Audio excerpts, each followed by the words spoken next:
Hello and welcome to my channel Project PMYP. This is a series of current affairs starting from April 2022 to 15th of April 2023. अभी हम environment के current affairs discuss कर रहे हैं. This video is very important for all those preparing for UPPCS 2023 going to be held on 14th of May. So let us begin from our next current affairs. So हम लोग यहाँ तक कर चुके थे. Now next was Save Wetlands campaign.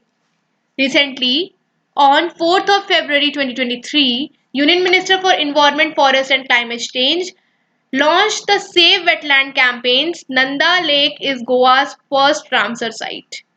चलो बताओ wetland day कब मनाया जाता है?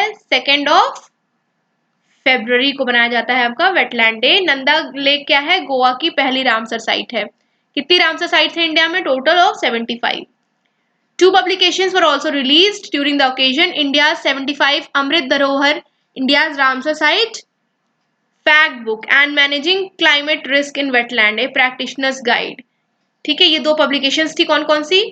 India's 75 Amrit Dharohar, India's Ramsar Site Fact Book. 75 Amrit Dharohar का क्या मतलब है? 75 रामसर साइट जो है.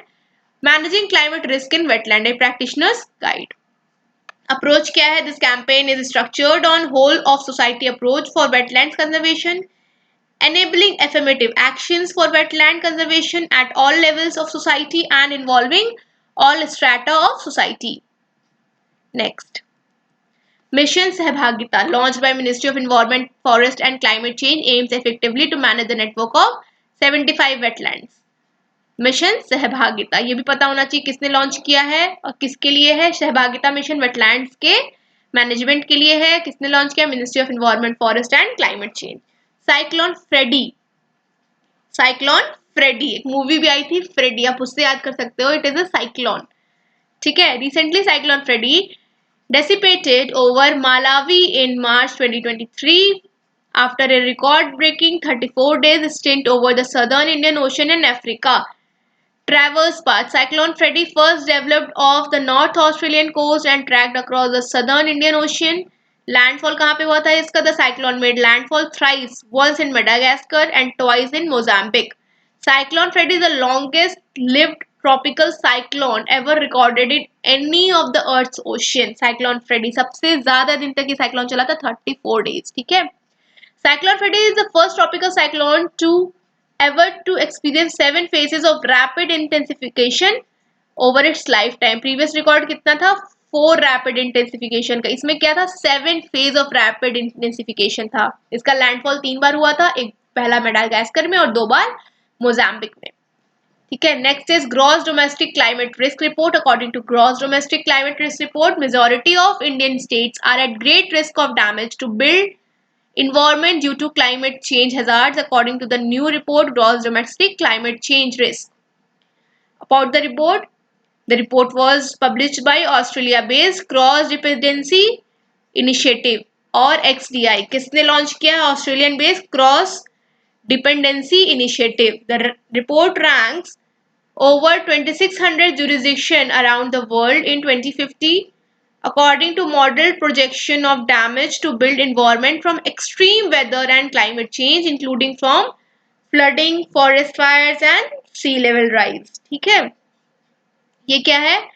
इसने 26 jurisdiction को 2050 तक के लिए रैंक किया according to model projection of damage to built environment from extreme weather and climate change. Major highlights क्या है? Most vulnerable countries. China has the highest number of provinces in the top 50 most climate risk prone territories of the world. China सबसे ज़्यादा आपका risk prone territories है उसके पास. ठीक है. Over half of the provinces in global top 50 are in China. After China, US is the most high risk state, 18 states in the top 100. Together, China, India and US make up the half of the state provinces in the top 100. ठीक है. China, USA और India को लेकर top 100 में 50 states, तो इन्हीं 3 countries के आ जाते हैं जो कि एकदम हाई रिस्क पे हैं. India's climate risk profile for 2050. 14 Indian states are in top 100 in the world for damage risk. All share flooding as their main hazard. Bihar, Uttar Pradesh, Assam, Rajasthan, Tamil Nadu, Maharashtra, Gujarat, Punjab, Kerala, Madhya Pradesh, West Bengal, Haryana, Karnataka and Andhra Pradesh. ये 14 स्टेट्स हैं आपके टॉप 100 में जो कि मोस्ट vulnerable है to climate change. Bihar is said to be the most climate vulnerable region in India by 2050 with a global rank of 22nd according to the report. It is followed by Uttar Pradesh, Assam with 25th and 28th rank respectively. India में सबसे ज्यादा climate vulnerable कौन है? Bihar. Second पे कौन है? UP and third पे Assam. Landslide Atlas of India. Recently, National Remote Sensing Centers under the Indian Space Research Institute has launched Landslide Atlas of India. Landslide is defined as a movement of mass of rocks, debris, or earth down a slope. This atlas provides risk assessment in landslide location during the period of 98 to 2022 and covers vulnerable regions in 17 states and 2 union territories of India in Himalaya and Western Ghats. Top 5 districts based on exposure to landslides are Rudraprayag, Tehri Garhwal, Thrissur, Rajouri and Palakkad. कौन कौन सी district है जो landslide prone है? Rudraprayag is at first, then Tehri Garhwal, ये दोनों उत्तराखंड के हो गए, Thrissur of Kerala, Rajouri of Jammu and Kashmir, then Palakkad of Kerala. ठीक है, टोटल कितने वल्नरेबल रीजन्स किसमें आइडेंटिफाई किए गए? 17 स्टेट्स और 2 यूनियन टेरिटरीज में। नेशनल रिमोट सेंसिंग सेंटर ने जो इसरो के अंडर है इसने रिलीज किया है land slide Atlas of India. तो पता होना चाहिए लैंड स्लाइड एटलस किसने रिलीज किया? It is release by national remote sensing centre under ISRO. ठीक है, कौन कौन से 5 मोस्ट एक्सपोज्ड है लैंडस्लाइड को? Rudraprayag, Tehri Garhwal, Thrissur, Rajouri and Palakkad. India's vulnerability. India is among the top 4 landslide prone countries globally where at least one death per 100 square kilometers is reported due to landslide every year. Excluding snow covered areas, the Atlas states have approximately 12.6% of the country's geographical area is prone to landslide. As many 66.5% of the landslide are reported from northwestern Himalayas.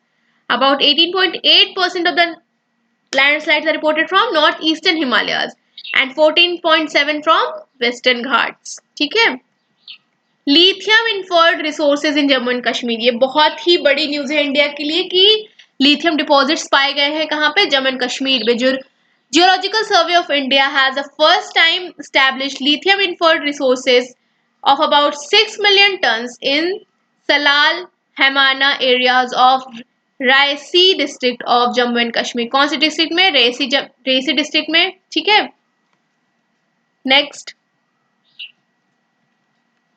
51 mineral blocks including lithium and gold were handed over to state government.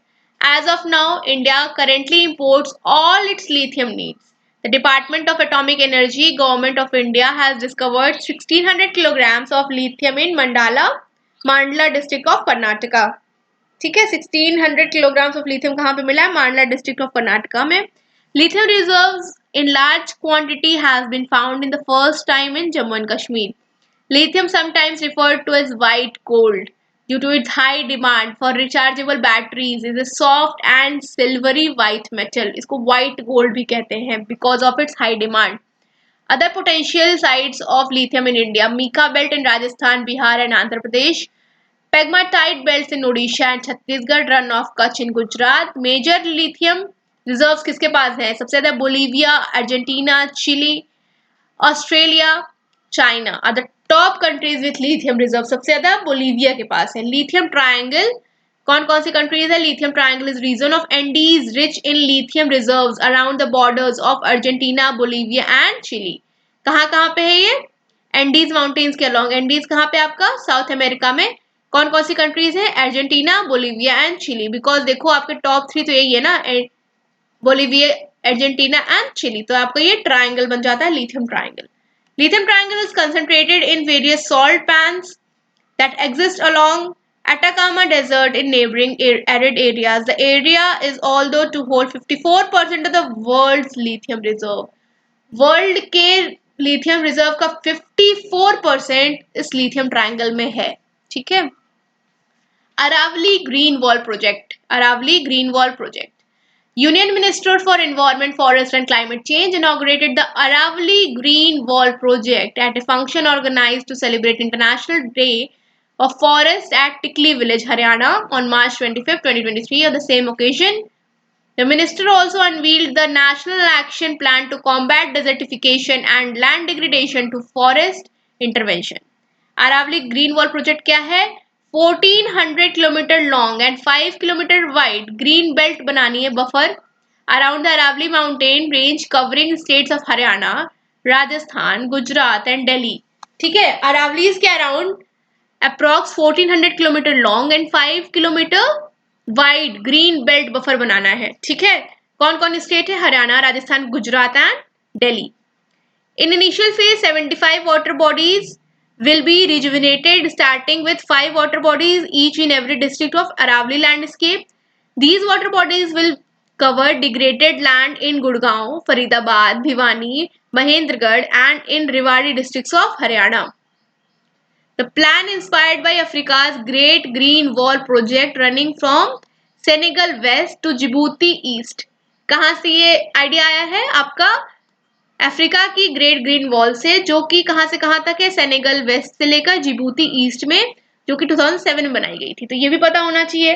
ठीक है, कि ये idea कहां से adopt किया गया है? Africa के सेनेगल से जिबूती तक जो वॉल है ग्रेट ग्रीन वॉल, वहां से 1400 kilometre long and 5 kilometre wide.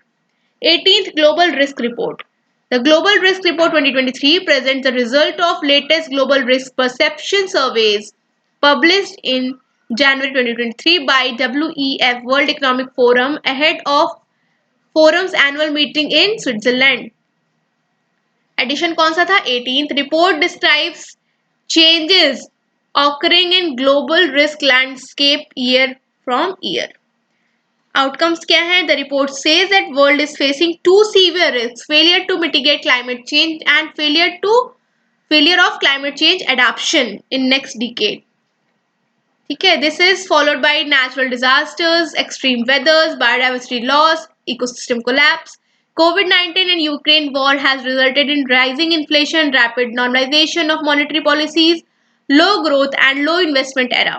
Failure on climate actions to address climate change has continued to figure among the top risks in the report since 2011. Technologies such as AI, quantum and biotech are going to be exacerbate the inequalities and digital divide if no action is taken to mitigate it.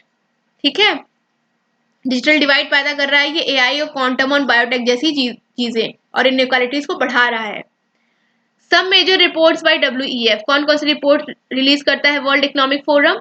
Energy transition index, global competitiveness index, global IT report, global gender gap report, global travel and tourism report. ठीक है. Next, International Year of Millets.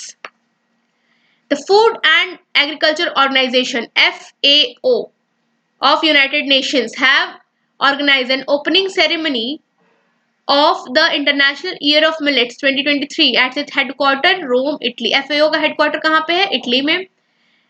India wants to make it people movement and position itself as global hub for millets. India's proposal was approved by FAO in 2018. ठीक है. The United Nations General Assembly has declared 2023 as International Year of Millets at 75th session in March 2021. About millets, it is a kharif crop. ठीक है, it is a kharif crop. It is common term to categorize small seeded grass that are often termed as nutri-cereal or dry land cereals and are included sorghum, pearl, millet, ragi, etc.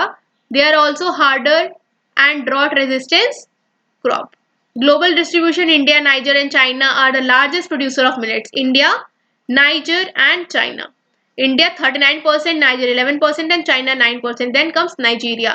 India में सबसे ज्यादा कौन produce करता है? Rajasthan, then UP, then Karnataka and Gujarat. So world में India top producer है. ठीक है, और इंडिया में राजस्थान टॉप प्रोड्यूसर है. So this was it. आज के लिए इतना रहने देते हैं, मिलते हैं नेक्स्ट वीडियो में. Till then subscribe to my channel, stay tune and we are here covering current affairs by Drishti yearly starting from April 1, 2022 to 15th of April 2023, which is very important for upcoming UPPSC exam going to be held on 14th of May. और उसके बाद RO और ARO exams के लिए भी. Stay tuned. subscribe to my channel and hit the bell notification. Thank you. Jai Hind.